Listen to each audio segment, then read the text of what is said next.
नमस्ते बच्चों, कैसे हो आप? अच्छे हो ना? चलो आज हम पढ़ते हैं।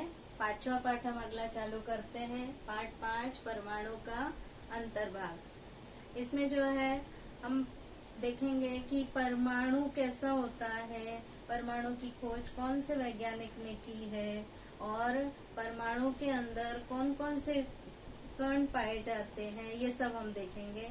इससे पहले जो है परमाणु कहाँ पाया जाता है, कैसा होता है, ये हम थोड़ा पढ़ेंगे। पिछले साल हमने पढ़ा हुआ है द्रव्य क्या है।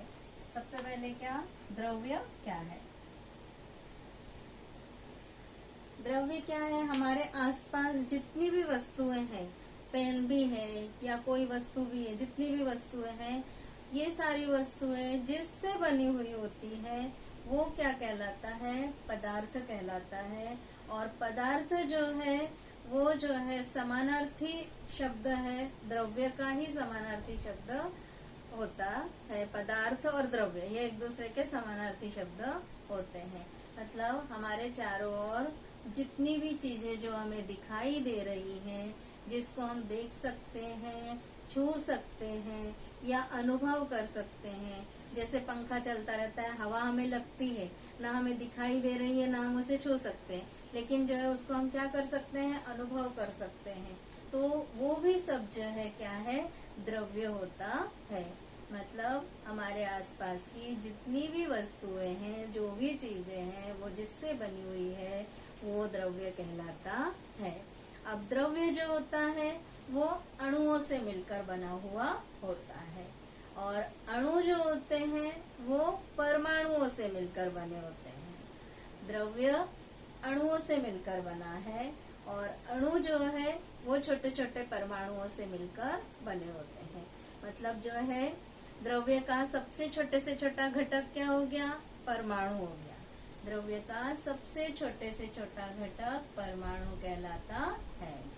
अब ये जो भौतिक है, भौतिक परिवर्तन होते हैं, रासायनिक परिवर्तन होते हैं, इन सब में जो है अपनी पहचान बनाए रखने वाला जो तत्व जो होता है, तत्व का सबसे छोटे से छोटा कण परमाणु होता है। मतलब ये हम पिछले साल पढ़ चुके हैं। तत्व, यौगिक, मिश्रण ये पढ़ा हुआ है ना? तो कोई भी भौतिक परिवर्तन या रासायनिक परिवर्तन में अपनी पहचान बनाए रखने वाला तत्व का सबसे छोटे से छोटा कण परमाणु कहलाता है। अब ये हमने पिछले साल सब कुछ पढ़ा हुआ है। बहुत से पदार्थों के जो छोटे से छोटे कण जो होते हैं वो अणु होते हैं। कुछ थोड़े पदार्थों के अणुओं में ही परमाणु, एक एक परमाणु होता है। अब जरूरी नहीं है कि सारे जो अणु होते हैं, कभी कभी परमाणु मिलकर दो या दो से अधिक परमाणु के रासायनिक संयोग से क्या बनते हैं? अणु तैयार होते हैं, है ना? दो या दो से अधिक परमाणु, इनका रासायनिक संयोग होगा और अणु बनता है। लेकिन कभी कभी कुछ अणु जो होते हैं ऐसे होते हैं जिनमें जो है एक ही परमाणु पाया जाता है, तो वो एक परमाणविक अणु होते हैं। एक ही प्रकार के भी परमाणु पाए जाते हैं, ऐसे भी होते हैं, और अलग अलग प्रकार के भी परमाणु पाए जाते हैं। मतलब रासायनिक संयोग में भाग लेने वाला तत्व का छोटे से छोटा कण जो है परमाणु होता है। अब ये परमाणु का स्वरूप कैसा होगा, उसके अंतर्भाग में क्या होगा, इसके लिए जो है अलग अलग वैज्ञानिक हुए। इन्होंने जो है अपने अपने मत प्रस्तुत किए कि परमाणु ऐसा होता होगा, किसी ने बताया गोल होता होगा, है ना, इसके अंदर के ये धन आवेश होता होगा, किसी ने धन और ऋण आवेश फैले हुए होते, ऐसे ऐसे बताए। वो हम अगले लेक्चर में पढ़ेंगे। इससे पहले हम एक सारिणी है, इस सारिणी में जो है पदार्थ के प्रकार बताए हुए हैं, प्रकार, इनके अणुसूत्र बताए हुए हैं। जैसे पानी है, पानी का अणुसूत्र क्या है? पानी H2O। इस तरह से आपको याद करना है। ऑक्सीजन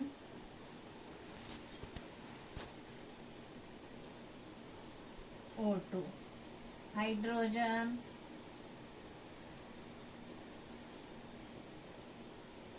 H2, आया समझ में। फिर अमोनिया है NH3।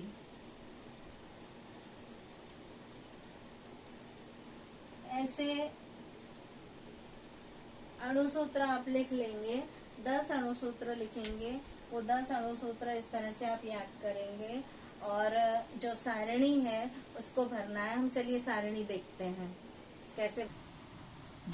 यहाँ देखिए बच्चों, पदार्थ के नाम दिए हुए हैं आपको। ये पदार्थ के नाम है, जैसे मैंने आपको अभी बताया, या अणुसूत्र दिए हुए हैं। ये इनको पदार्थ का नाम, अणुसूत्र, नाम, अणुसूत्र, नाम, अणुसूत्र, ऐसे आपको ये याद करना है।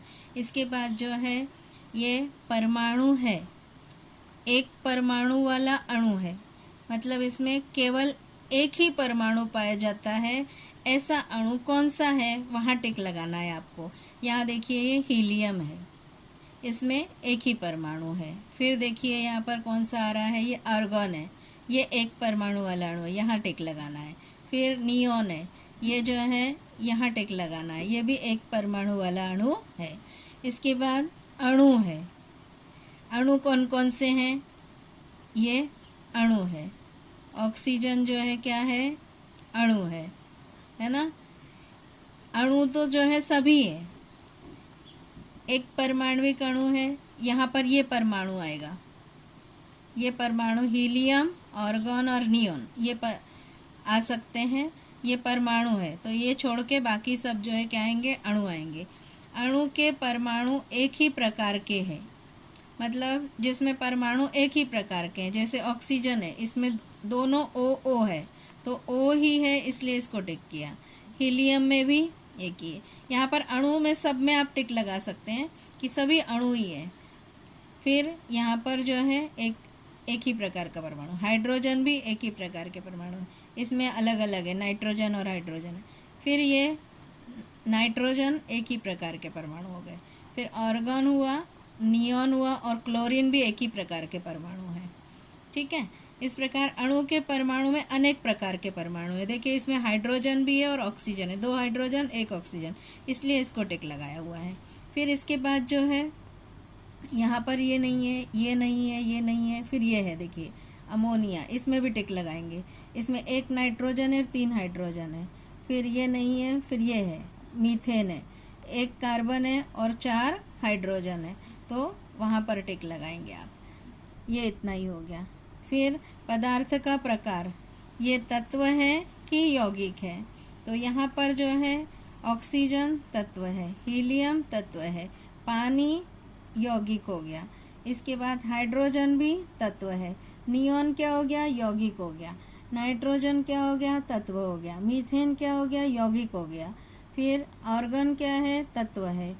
नियोन तत्व है और क्लोरीन भी तत्व है। इस तरह से आप इस सारणी को भर के, मैंने आपको बता दिया, अब इसको भर के आपको कंप्लीट करना है। ये होमवर्क में दूंगी मैं आपको। ये हमारा इतना कंप्लीट हुआ, आज हम इतना ही पढ़ेंगे। धन्यवाद।